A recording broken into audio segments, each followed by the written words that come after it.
The supply chain relies on pallets to move goods.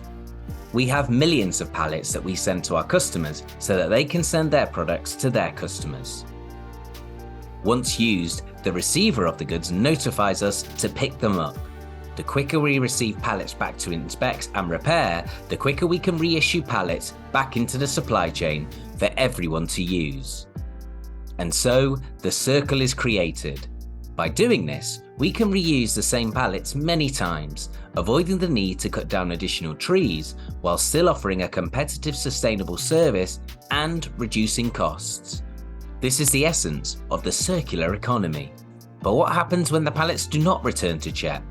The circular system slows down. There are less pallets moving in the supply chain, increasing inefficiencies and waste. Together we can avoid waste and reduce the environmental and financial impact lost and non-return pallets have on the efficiency of the share and reuse network. Let's talk about how we can work together to keep the supply chain moving faster.